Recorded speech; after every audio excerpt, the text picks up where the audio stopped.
ये कहानी माही और जगत की, जो एक दूसरे से बेइंतहा मोहब्बत करते थे। लेकिन मोहब्बत का इजहार करने से पहले ही दोनों जुदा हो जाते हैं।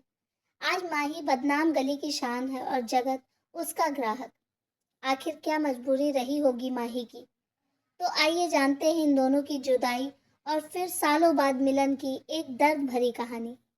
जगत की आंखों से नींद बरबस ही गायब हो रही थी। आज ना जाने क्यों और किसकी बातों में आकर वह उस गली में चला आया था, जिसे सब बदनाम गली कहते हैं। यहाँ आने वाले सभी बदनाम कहलाते जरूर हैं, लेकिन होते वो सभी शरीफ ही हैं, जो कुछ पलों के लिए अपने बेचैन मन की शांति को यहाँ आते हैं। जगत को यहाँ आने का अफसोस नहीं था, बल्कि उसे अफसोस तो इस बात का था कि उसने एक ऐसा चेहरा वहाँ देख लिया था, जो कभी उसके दिल के बेहद करीब था। जिस चेहरे का कभी वो दीवाना था, बचपन से लेकर के आज तक वो चेहरा उसके जहन में रचा बसा था। वो चेहरा वहाँ क्या कर रहा है, सोचने लगा वो।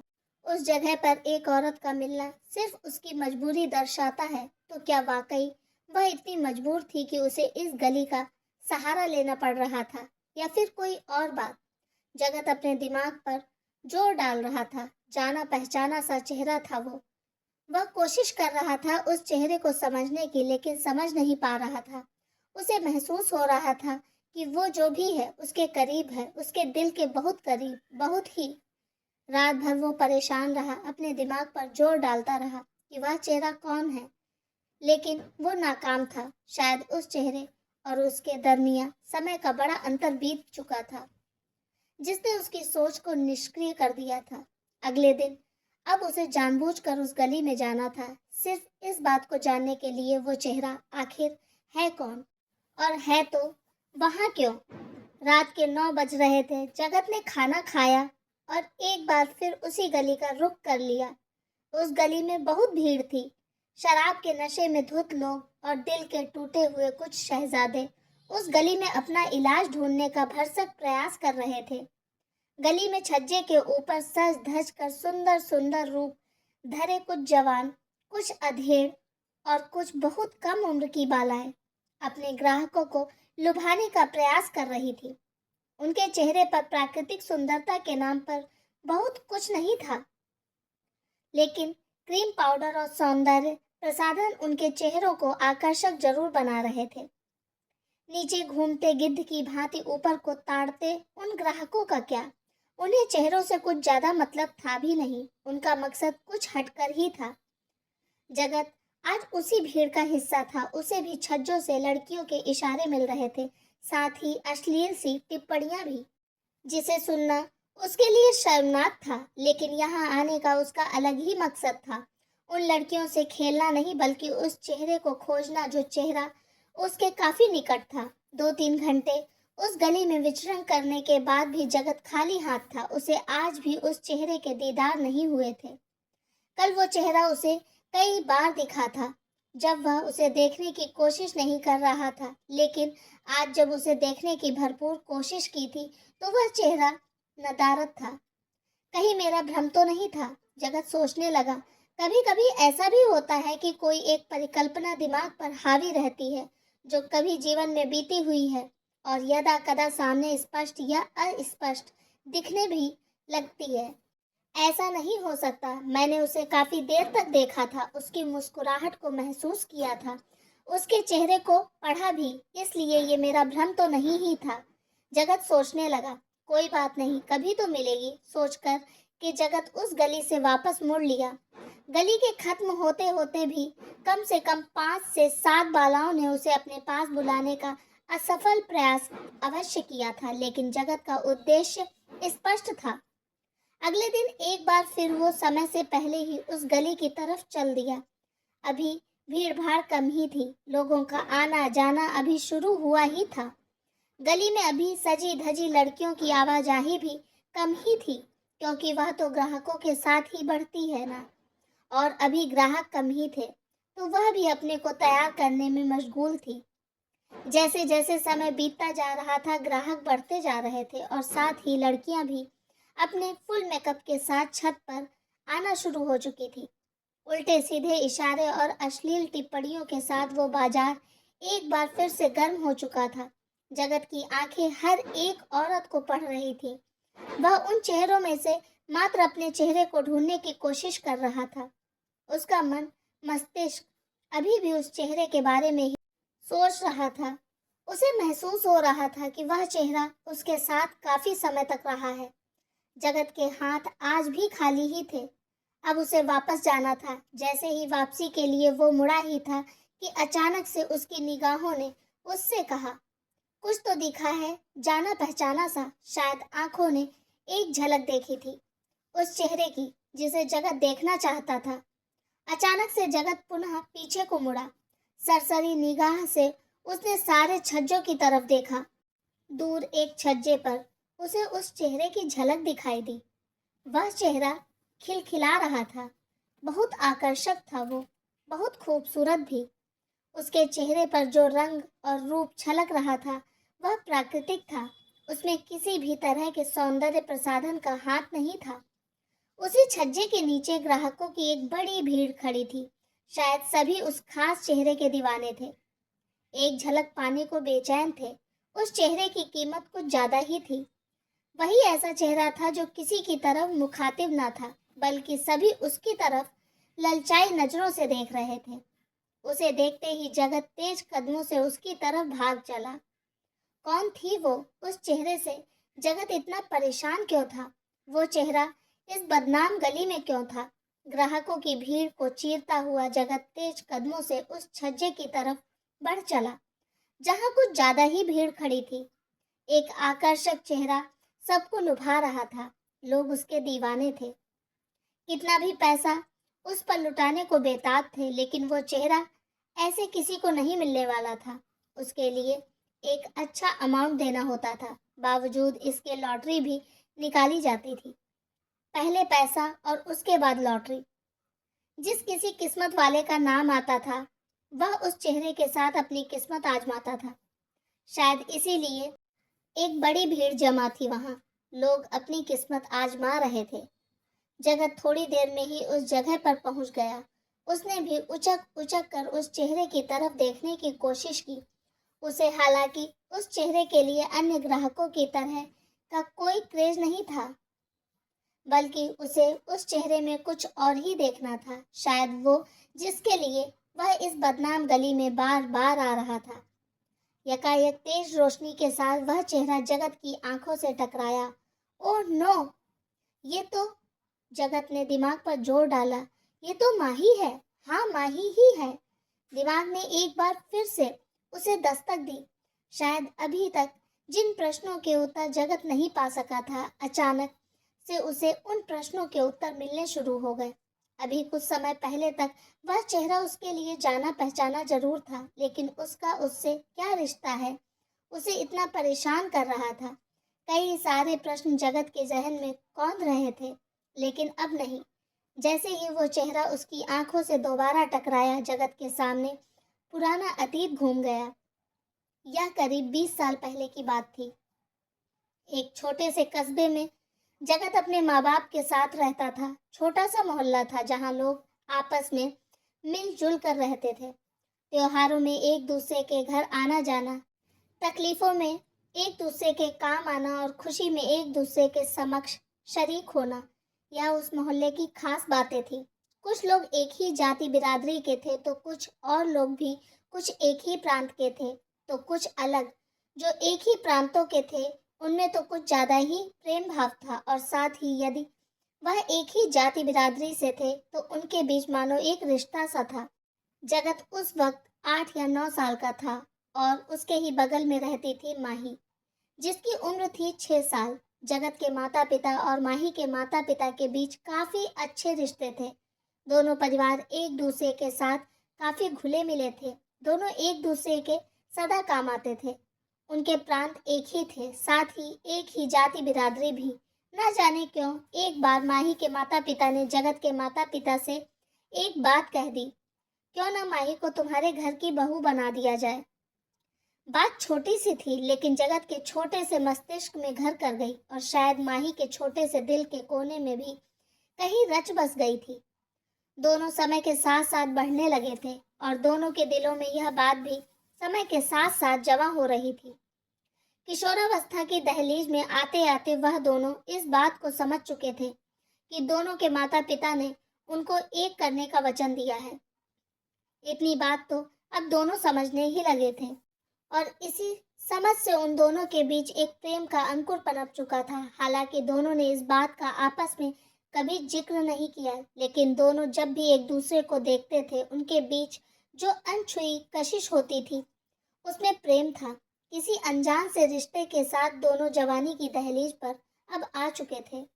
आज तक दोनों ने अपने दिल की बात एक दूसरे से साझा नहीं की थी, लेकिन दोनों समझते थे कि उनके बीच क्या रिश्ता है और यह रिश्ता कहाँ तक परवान चढ़ना है। लेकिन कहते हैं ना, वक्त बड़ा कारसाज होता है। अचानक से माही के माता पिता का तबादला किसी दूसरे शहर में हो गया और उस परिवार को वो कस्बा, वो मोहल्ला छोड़कर जाना पड़ा। जिस जगह तबादला हुआ था वो जगह इस शहर से काफी दूर थी। जगत को याद आया जब दोनों परिवार एक दूसरे से बिछड़ रहे थे। दोनों परिवारों की आंखों में आंसू थे। सभी लोग एक दूसरे से ऐसे चिपट कर रो रहे थे कि मानो यह मोहल्ला ही नहीं, शहर नहीं, यह दुनिया छोड़ रहे हों। उनके बीच एक अटूट रिश्ता जो था, लेकिन उन सबसे ज्यादा घायल अवस्था थी जगत और माही की। उनके माता पिता तो कम से कम एक दूसरे के गले लगकर अपनी पीड़ा को कम कर रहे थे, लेकिन इनके पास तो ऐसा करने का भी मौका नहीं था। दोनों जवान थे, कैसे एक दूसरे से चिपटते। दोनों के अंदर एक घायल कशिश थी जिसे सिर्फ उनके बरबस बहते आंसू ही बयां कर रहे थे। एक झटके के साथ ही सालों पुराना प्यार जुदा हो गया। रोते बिलखते माही जगत से दूर हो चुकी थी। यह वह समय नहीं था जब आज की तरह मोबाइल से एक दूसरे से संपर्क हो सकता था। तब मात्र पत्राचार चलता था। एक व्यक्ति का जुड़ाव मात्र पत्र के माध्यम से ही था और ये पत्र सार्वजनिक थे। दिल की बात, अपने अरमान लिखे नहीं जाते थे क्योंकि दूसरे के हाथों में पड़ने का खतरा जो था। शुरू शुरू में तो जगत और माही के पेरेंट्स की नज़दीकियां पत्राचार के माध्यम से जुड़ी रही, साथ ही इन दोनों की आस भी। लेकिन समय के साथ साथ पत्रों की फ्रीक्वेंसी कम होती चली गई और इन दोनों के बीच पनपे प्यार की महक भी दम से तोड़ने लगी। उस दिन जगत ने बड़ी हिम्मत करके माही को पहला पत्र लिखा। करीब करीब 1 महीने के बाद उस पत्र का उत्तर उसे मिला। उस पत्र को पढ़ते ही जगत की आंखों से आंसू बहने लगे। उस पत्र में उसकी प्रेमिका कविता के आंसू स्पष्ट झलक रहे थे। उसने अपनी मजबूरी उस पत्र के माध्यम से साझा की थी कि उसकी शादी कहीं और तय कर दी गई है, जिसका विरोध वो अब नहीं कर सकती क्योंकि उसके पिता का अकस्मात देहांत हो चुका था। ले देकर एक माँ और उसकी एक छोटी सी इच्छा, उसकी शादी। लड़का अच्छे घराने का है, अच्छा कमाता है, मुझे बहुत पसंद करता है। मैं चाहते हुए भी उसे मना नहीं कर सकती, और करूं भी तो कैसे। उस वक्त कौन था मेरे साथ, मेरे पास कौन खड़ा था? तुमने कभी इस बात का इजहार तक नहीं किया कि तुम मुझे चाहते हो, मुझसे शादी करना चाहते हो, मेरे हर कदम पर मेरा साथ देना चाहते हो। मैं कैसे उसे मना करती? तुमने अपने दिल की इच्छा मुझसे कभी जाहिर ही नहीं की। यदि मैं मना कर देती और बाद में तुम्हारी तरफ से भी मुझे अगर पॉजिटिव रिस्पांस ना मिलता तो मैं कहाँ जाती? मैं तो टूटती ही साथ में मेरी माँ का दिल भी टूट जाता, और अभी अभी वह इतने बड़े सदमे से बाहर आई है। एक मैं ही तो उसकी जिम्मेदारी हूँ जिसे पूरा करके अपने दिल का बोझ वो हल्का करना चाहती है। मैं मजबूर हूँ, मेरी शादी कहीं और तय हो चुकी है। अब यदि तुम्हारे दिल में कोई जज्बात मेरे लिए हैं भी तो उन्हें अपने दिल से मिटा दो। मेरा ख्याल कभी मत लाना। सोच लेना, एक सपना देखा था तुमने और मैंने जो आँख खुलते ही टूट गया। और सपना तो सपना ही होता है जो एक बार देखने के बाद दोबारा आंखों में नहीं आता है, कभी नहीं। मुझसे यदि कोई गलती हो तो मुझे क्षमा करना। सिर्फ तुम्हारी माही। उस पत्र में माही के सूखे आंसू भी स्पष्ट झलक रहे थे। जगत ने अपने हाथों से उन आंसुओं को स्पर्श किया। स्पर्श करते ही उसकी भी आंखों में आंसू बहने लगे। शायद ये प्रेम की पराकाष्ठा ही थी। माही के मन की पीड़ा ने जगत को रुला दिया था। जगत ने एक बार सोचा कि अभी दौड़कर माही के पास चला जाए, उसे रोके, उसे शादी के लिए मना करे। उससे कहे कि मैं हूं ना, बचपन से लेकर आज तक तुम्हारा इंतजार करने वाला, तुम्हारा प्रेम। और जब इंतजार की घड़ियां खत्म हो रही हैं, तो तुम मुझे छोड़कर जाने की बात कर रही हो। माना तुम्हारी मजबूरी हो सकती है, लेकिन क्या कभी तुमने मेरी मजबूरी के बारे में सोचा? मैं क्यों शांत रहा? मैं क्यों नहीं तुमसे अपनी बात कह सका? तुम भी तो ये बात मुझसे कह सकती थी। तुमने भी तो मुझसे प्रेम किया था। मुझे पता है, जितना प्यार मेरे हृदय में तुम्हारे लिए था, उससे कहीं ज़्यादा तो तुम मुझसे प्रेम करती थी। लेकिन समय के आगे तुम भी मजबूर थी और मैं भी। ना तो तुम मुझसे कुछ कह सकी और ना मैं तुमसे कुछ कह सका। हम दोनों के बीच का प्यार हमारे दिलों में ही दफन रह गया। लेकिन जगत ने फिर भी कोशिश करनी चाहिए। माही के यहाँ जाने का मन बनाया, लेकिन उसके माता पिता ने एक ऐसी बात जगत को बता दी जिससे उसके आगे बढ़ने वाले कदम ठिठक कर रुक गए।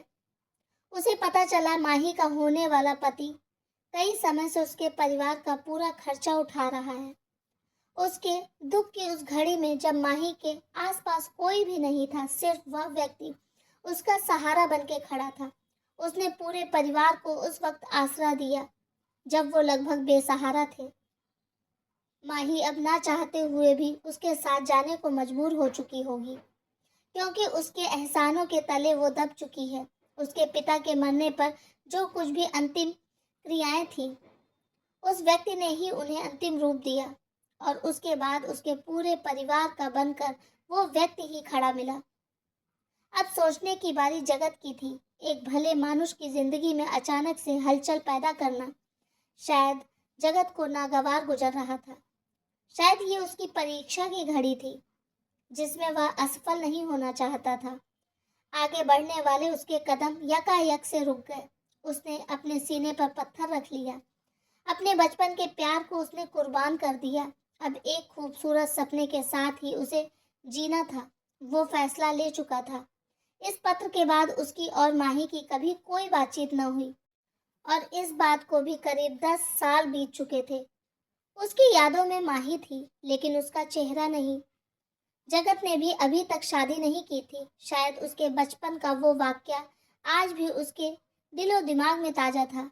वह चाह कर भी माही को नहीं भूल पा रहा था। हाँ, कुछ यादें मध्यम जरूर पड़ गई थी, लेकिन पूरी तरह से नहीं। और उस दिन माही की उस झलक ने उसके मानस पटल पर एक हलचल सी पैदा कर दी थी। माही आज न जाने कितने सालों के बाद उसके सामने थी, लेकिन इस हालत में क्यों? उस भीड़ में जगत लगातार माही को देख रहा था। एक बार फिर से उसकी आंखों में आंसू आ चुके थे। वह माही के चेहरे को पढ़ रहा था। लोगों की नजरों में माही खुश थी, चहक रही थी, मुस्कुरा रही थी, लेकिन उसके अंतर मन की पीड़ा को कोई नहीं पढ़ पा रहा था, सिर्फ जगत के अलावा।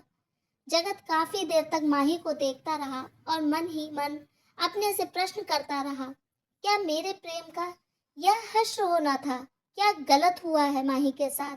माही ऐसी लड़की कभी नहीं थी जो इस रास्ते को अपनाएगी, तो उसके साथ क्या घटित हुआ? उसके पिताजी भी नहीं थे, एक लाचार सी माँ और उसके हिसाब से एक अच्छा पति, लेकिन क्या वह अच्छा रह सका? सैकड़ों प्रश्न जगत के जहन में कौंधने लगे थे। उसे जल्द से जल्द माही से मिलना था, जो इतना आसान ना था, क्योंकि माही से मिलने का मतलब इस बदनाम गली में पैसा और लॉटरी था।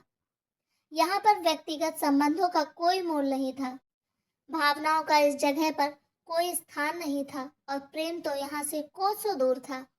इतनी बड़ी भीड़ में माही की नज़र उस पर पड़ना स्वाभाविक नहीं था। वह तो और दिनों की भांति ही अपनी दिनचर्या में मशगूल थी, लेकिन इतना अवश्य था कि उसके चेहरे पर मासूमियत थी। एक दर्द था जिसे सिर्फ और सिर्फ जगत ही महसूस कर पा रहा था।